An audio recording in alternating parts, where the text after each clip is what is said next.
Assalamualaikum warahmatullahi wabarakatuh. Waalaikumsalam warahmatullahi wabarakatuh. Perkenalkan, nama saya Rosana Syagian. Saya mengundang teman-teman sekalian untuk menjelaskan tentang apa itu ekonomi. Di sini saya menjelaskan tentang ekonomi untuk memenuhi tugas remedial ekonomi saya. Baik, saya di sini akan memulai penjelasannya. Apa itu ekonomi? Baik, di sini saya akan menjelaskan apa itu ekonomi. Ekonomi adalah ilmu sosial yang bersifat update yang mempelajari tingkah laku manusia, baik individu maupun kelompok, dalam memenuhi kebutuhan yang tidak terbatas dengan sumber daya terbatas. Yang kedua yaitu syarat seseorang dapat dikatakan sumber daya.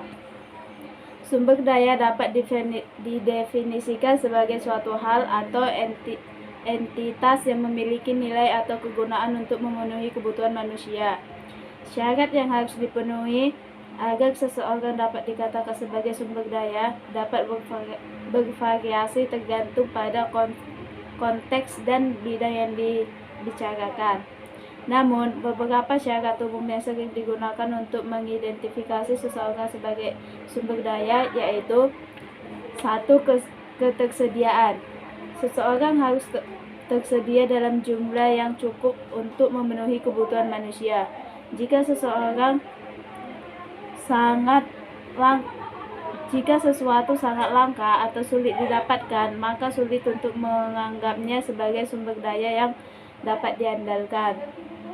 Yang kedua yaitu kegunaan. Seseorang harus memiliki kegunaan atau nilai dalam konteks tertentu. Dalam konteks ekonomi, misalnya suatu barang atau jasa harus dapat memberikan manfaat atau memenuhi kebutuhan manusia. Yang ketiga yaitu daya tahan. Sumber daya yang baik harus memiliki daya tahan atau berkelanjutan dalam jangka waktu yang cukup lama. Jika suatu hal terlalu rapuh atau tidak tahan lama, maka sulit untuk menggolongkannya sebagai SDM yang dapat diandalkan. Soal yang ketiga yaitu jelaskan apa itu trade-off beserta contohnya. Trade-off adalah kondisi di mana kita harus memilih suatu pilihan dan menanggung kerugian di pilihan yang lainnya, atau bisa disebut dengan kondisi di mana kita harus memilih satu pilihan dan menanggung kerugian lainnya karena tidak memilih satu pilihan. Contohnya itu dalam ekonomi. Dalam pengambilan keputusan ekonomi, trade-off adalah hal umum. Misalnya, seseorang individu harus memilih antara menggunakan uangnya untuk berinvestasi dalam saham atau menabung untuk kebutuhan mendesak. Jika ia memilih untuk berinvestasi, ia harus mengorbankan kemampuan untuk menggunakan uang tersebut secara instan. Yang keempat ialah prinsip ekonomi yang terkait dengan bagaimana orang berinteraksi. Menjelaskan peran sebenarnya pemerintah dalam kegiatan ekonomi. Jelaskan peran tersebut. Prinsip ekonomi yang berkaitan dengan bagaimana orang berinteraksi adalah prinsip interaksi pasar dalam ekonomi. Prinsip ini menjelaskan bagaimana individu dan perusahaan berinteraksi dalam pasar untuk bertukar barang dan jasa.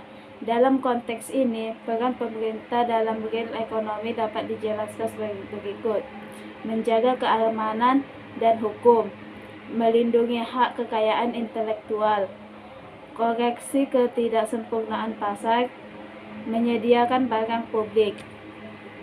Peran pemerintah dalam real ekonomi berkaitan dengan upaya untuk menciptakan lingkungan yang kondusif bagi pertumbuhan ekonomi yang berkelanjutan, melindungi kepentingan masyarakat, dan mengatasi ketidaksempurnaan pasar yang mungkin muncul dalam interaksi antar individu dan perusahaan. Yang kelima yaitu Jelaskan pengertian PDRB, pertumbuhan ekonomi dan pembangunan ekonomi. PDRB adalah kependekan dari produk domestik regional bruto. PDRB mengukur nilai total barang dan jasa yang dihasilkan oleh suatu wilayah dalam jangka waktu tertentu, umumnya dalam setahun. PDRB sering digunakan sebagai indikator penting untuk mengukur ukuran dalam pertumbuhan ekonomi suatu wilayah. Pertumbuhan ekonomi merujuk pada perubahan persentase PDRB dari satu periode ke periode selanjutnya. Pembangunan ekonomi mencakup upaya untuk meningkatkan kualitas hidup masyarakat melalui pertumbuhan ekonomi yang berkelanjutan inklusif. Yang keenam yaitu jelaskan perbedaan pertumbuhan ekonomi dan pembangunan ekonomi. Di ruang lingkup pertumbuhan ekonomi itu sempit, sedangkan di ruang lingkup pembangunan ekonomi itu luas. Jangka waktu di pertumbuhan ekonomi itu proses jangka waktu pendek, sedangkan jangka waktu di pembangunan ekonomi itu proses jangka panjang. Dan proses pertumbuhan ekonomi itu proses dalam periode tertentu, sedangkan proses pembangunan ekonomi itu proses yang berkelanjutan. Yang ketujuh, jelaskan apa itu pengertian human resource dan human capital. Jelaskan perbedaan keduanya. Human resource adalah sumber daya manusia. Human resource merujuk pada populasi atau tenaga kerja yang tersedia dalam suatu organisasi atau masyarakat. Human capital yaitu modal manusia. Human capital merujuk pada pengetahuan, keterampilan, kompetensi, dan kapabilitas yang dimiliki oleh individu atau kelompok sebagai hasil dari investasi dalam pendidikan. Yang ke-8 yaitu jelaskan pengertian pengangguran dan inflasi beserta jenis-jenis inflasi. Pengangguran adalah keadaan di mana seseorang yang mampu bekerja tetapi tidak memiliki pekerjaan dan sedang mencari pekerjaan. Sedangkan inflasi adalah kenaikan harga barang atau jasa secara umum secara terus-menerus. Jenis inflasi yaitu inflasi demand pull. Terjadi ketika permintaan agregat atau total permintaan melebihi penawaran. Yang kedua, inflasi cost push. Terjadi ketika biaya produksi meningkat, seperti biaya tenaga kerja, bahan baku, atau energi.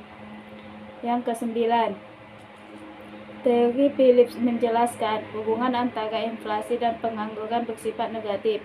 Artinya, saat inflasi meningkat, maka pengangguran menurun. Jelaskan teori tersebut. Teori Phillips. Inflasi terjadi karena kenaikan harga akibat permintaan yang meningkat. Kenaikan harga ini memacu produsen untuk menaikkan penawarannya. Penawaran barang meningkat, maka produksi meningkat. Produksi meningkat membutuhkan input atau tenaga kerja lebih banyak. Saat membutuhkan tenaga kerja yang banyak, maka pengangguran akan menurun atau berkurang. Yang ke-10, teori Phillips tidak berlaku di negara berkembang. Kenapa?